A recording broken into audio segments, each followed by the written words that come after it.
அப்படி ஹனுமார் மகாபிரதோஷ காலத்துல அங்க போய் லங்கனின்னு லங்கைக்கு தேவதை அவளை ஜெயிச்சு இடது கால எடுத்து வச்சு வழி இல்லாத வழியாக லங்கைக்குள்ள போய் எடுக்க தேடினார். புஷ்பக விமானங்கள்லாம் பார்த்தாள், ராவணனுடைய கிரகத்தை பார்த்தாள். கிரகம்னா என்ன, அது மாட்டுக்கு நூற்றுக்கணக்கான மைல் இருக்கு. ஸ்வர்கோயம் தேவலோகோயம் இந்திரஸ்யம் புரி பவேதி சித்திர்வேயம் பராயுஜ்யதே யமன்யதமாருதிஹி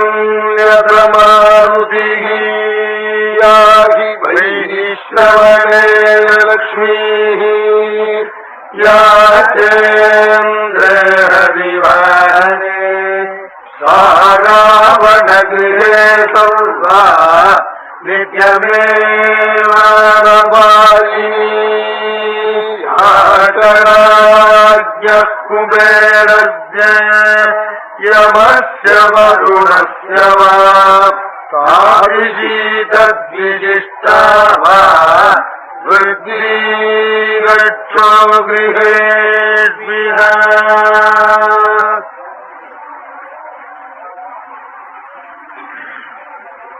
சொர்க்கமா இது போகபூமியாங்கிறாள், அல்லது தேவர்கள் இருக்கும் இடமா தேவலோகோயம், அல்லது இந்திரனுடைய பட்டணமான அமராவதியா, அல்லது அணிமாதி சித்தி பெற்றவர்களுடைய சித்தியா இது?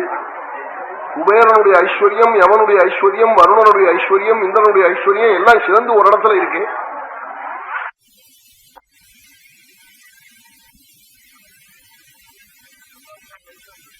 மெட்ராஸ்ல லைட் அணைஞ்சுட்டு ஹாம்பர் கார்பரேஷனுக்கு பிரமாதமா இறைவர் இங்க ராமன் கிட்ட தான் கேட்கணும்னு. இங்க லைட் அணைஞ்சா என்ன பண்ண முடியும்? இங்க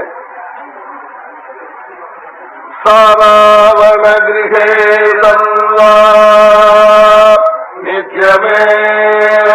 நித்யமேவாரபாயினி யாசராஜ்ய குபேரஸ்ய யமஸ்ய வருணஸ்ய வா ஆதிருஷீ சத்விசிஷ்டா ருத்ரீரட்சோ கிருஹேஷ்விஹ. என்ன சமிருத்தி, என்ன போகம்னு ஆச்சரியப்படுறாள் ஹனுமான். நல்ல வீடு, நல்ல பத்னி, நல்ல போகம், நல்ல சௌக்கியமான ஆகாரம், நல்ல வஸ்திரம், இதெல்லாம் இருக்கணும்னா தானேன போகி பவதின்னு விட்டார் விதுரர். சத்பாத்திரத்துல கணக்கு பார்க்காம வாரி வாரி கொடுக்கணுமாம், தர்மங்களுக்கு கொடுக்கணுமா. தர்மத்துக்கு வாரி வாரி கொடுத்தா நல்ல வீடு, நல்ல புத்திரன், நல்ல பத்னி, நல்ல வசதி, நல்ல வஸ்திரம், நல்ல சாப்பாடு, நல்ல காத்து. எத்தனையோ பேர் பெரிய பங்களாவை கட்டிவிட்டு பல ரூம்ல படுத்துக்கிறதுக்கு ஆள் இல்லாம, வாங்கி போட்டுக்கிற சேர்ல உட்கார்றதுக்கு ஆள் இல்லாம இருக்கான். எத்தனையோ பேர் உள்ள படுத்துக்க முடியாம ரோட்ல படுத்துன்னு கஷ்டப்படுறான். இதுக்கு என்ன காரணம்? இது